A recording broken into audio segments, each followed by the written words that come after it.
Hey guys, welcome back to the channel. Today my name is Osetale. If this is the first time you are coming across my channel or seeing any of my videos, you are highly welcome to the family. And if you're a returning subscriber, thank you so much for coming back. So today I'm going to be sharing with you guys how to make a bucket hat. It's a reversible bucket hat, which means you can either wear it this printed part or you flip it to the other side like this, and you get to wear it the black part. I'm just going to go ahead now to wear this cap for you to see how it looks like. So when you put it on, it's going to look like this. Then you're set to go wherever you want to go to. So guys, if you're interested in learning how to make a hat like this, please keep on watching and let's go straight to the tutorial video.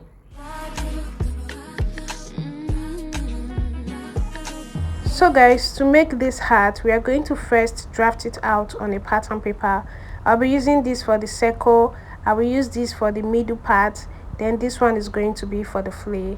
I'm going to be modifying these two white ones here, okay? So that's why I have them in white. So by the time I modify it, we transfer it to the brown. So this brown one, I'm going to go ahead to cut the circle. Then you're going to fold it together like this. To cut the circle, you fold it together like this, then you fold it again. So that's how you're going to go ahead and fold this particular pattern. Then after you're done folding, you're going to take your round head measurement. So the round head measurement I'm going to be using is 21 inches. So I'm going to go ahead and divide 21 inches by 4. Why? Because our pattern paper is into 4, like is folded into 4. So I'll divide my 21 inches by 2. I will have 10.5. okay, divide 10.5 by 2 again, you're going to have 5.25. so that 5.25 is what I'm going to use to determine how many inches I'm going to draft my circle with. So you see what I'm doing, I'm just trying to align it now to make a point. So that point that I made there, I'll measure what I have 3.25. so that 3.25 I will use it to create a circle. So if your round head measurement is 21 or 22 inches, 3.25 will be okay. But if your round head measurement is up to 24 inches, you go ahead and use 3.5 inches. Now I'm going to go ahead to use this 3.25 to create a circle, okay? So just mark 3.25. make sure that the tip of your tape is not moving out of the tip of this pattern paper, okay? So just make sure you maintain the tip at the tip of the pattern paper while you go ahead and draw it round. After you're done doing that, you just trace it out and cut it out, okay? So guys, this is what you're going to have after you are done cutting. You can see we have a perfect circle. I'm going to go ahead and label it A. So this is our piece A. I'm going to place it aside. Then I'll bring this pattern paper I'll be using for the second part. So the length of this pattern paper I have here is my round head circumference divided by 2. I told you with round head circumference is 21 inches, divided by 2 is 10.5. so this is 10.5 inches I have here. And how long it is 3 inches long. So this totally depends on you. If you are somebody that wants it to be longer or you have a bigger head, you can go ahead and use 3.25 or 3.5 inches, but for my case I'm going to be using 3 inches. Then you're going to fold this into 2 just like this, okay?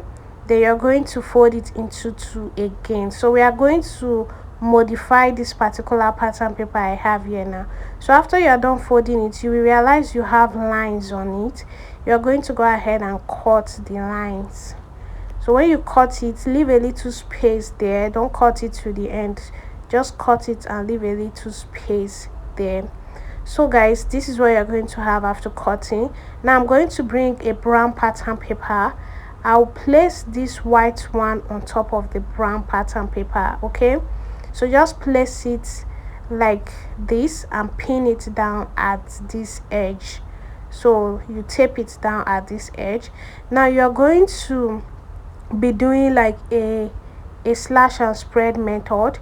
So you are going to spread it with 0.5 inch.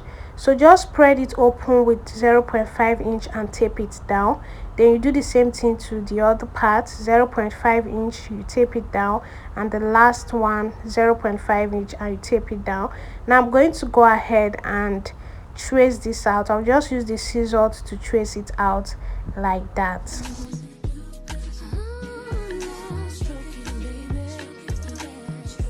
So guys, this is what you're going to have after tracing it out. Now you're going to remove the white paper because we are not going to be making use of it again.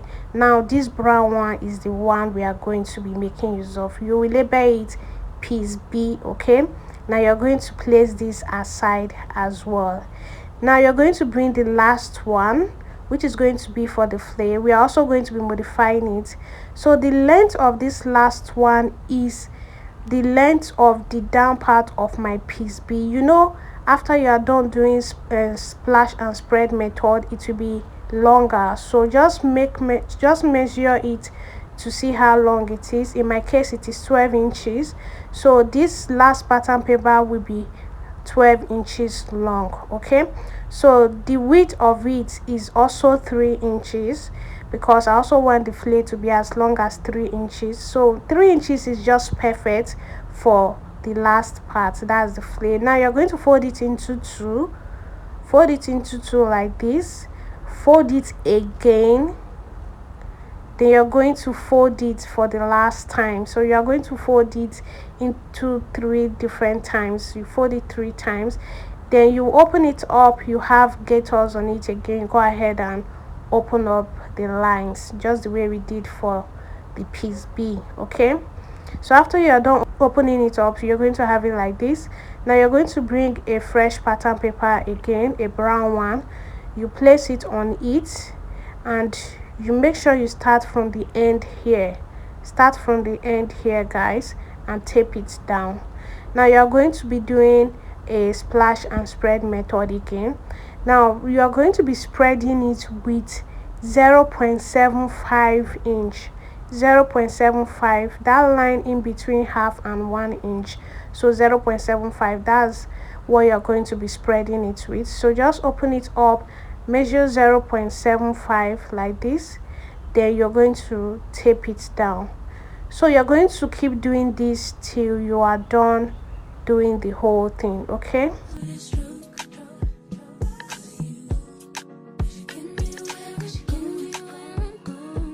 so guys, you can see this is what you're going to have. It's looking like a flare, right?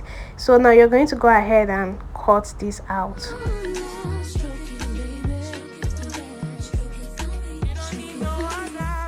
So after cutting, you will also go ahead and remove this white one because we don't need it anymore. We are going to be making use of the brown one. Now you label it C. Now all our pieces are ready. We have the piece A, which is the circle, the piece B, which is the body, and the piece C, which is the flare. Now I'm going to use these pattern papers to cut on the fabric and the lining for this tutorial. So guys, this is what you have after you are done cutting. This is what you're going to have. You see, I have the circle, which is also the crown. I have it on the fabric and as well the lining piece. I have the piece B. My piece B, I only left sewing allowance at one side. Why? Because I cut it on fold. Okay, my piece B is on fold. This is the only part where I'll be joining it, and you also see I have sewing allowance at the top and the bottom. The same thing applies to piece B. I did not leave sewing allowance here because I cut it on fold. Now I remove the pattern paper. I'm going to go ahead to start sewing, but before I sew, I'm going to iron this hairstay to all the pieces to make it thick. Okay, iron it to the actual fabric and the lining piece. So this is what you're going to have after you are done ironing hairstay to all the pieces. You can see I have it on the crown, which is the circle, the body, and also iron it to the flare. Now to start sewing, I'm just going to first start working on the actual fabric. I'm going to place the lining pieces aside. So I'm going to take my piece A and piece B, then I'm going to just fold piece A together like this and make a notch here. So just make a notch there. Then you're going to take your piece B, which is the body, you place it on it like this, making sure that you leave ½ inch. Okay, leave ½ inch before you place it. Then you're going to go ahead and take this to the sewing machine and sew it round. Okay, so guys, this is what you're going to have after sewing it round. As you can see, I'm going to go ahead now and make notches. So you see the space I say you should leave, so you're going to be joining it like this later. So just go ahead and make notches on this part that you sewed.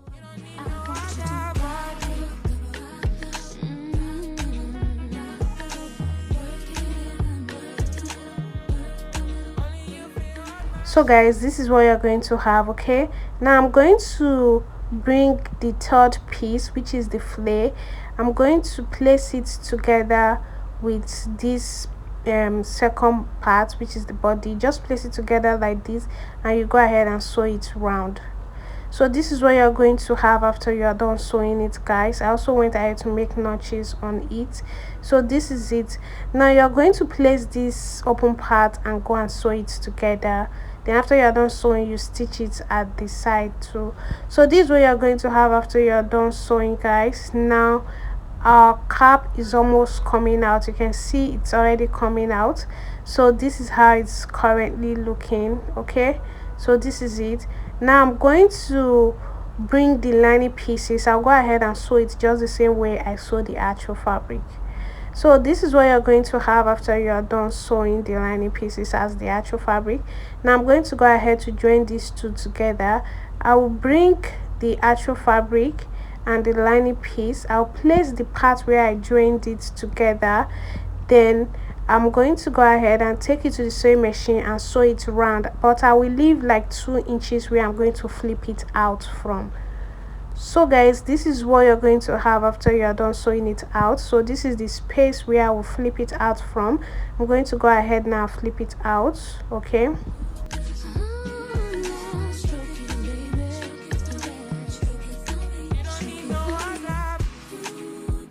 so guys, as you can see, this is how it is looking. So after flipping it out, this is how it's currently looking.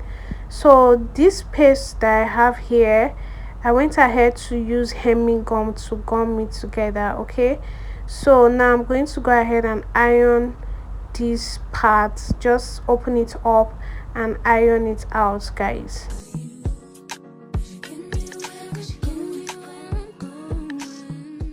So guys, after ironing, this is what you're going to have. Now we're almost done with this hat. Now I'm going to make stitches round this flare part. So to do that, you just use your chalk and draw a line like ½ inch gap. Then you will just draw lines like this. Just draw lines like this, guys. Now I'm going to take this to the sewing machine. I'll just make stitches round it. I'll keep doing this, okay, till I get to the end. So guys, this is what I had after I was done making those stitches on the flare part. I don't know if you can see it here. Now let me turn it to the other side so you will see it. So you can see, guys, so these are the stitches. I decided to stop at the 4th stitch because I didn't want to take it all the way to the end. So guys, flipping it to the back, now you can see you can also go ahead and wear it this black part. So this is it. This is how to make a reversible bucket hat. Thank you so much, guys, for watching. I'm going to be seeing you all in my next video. Bye.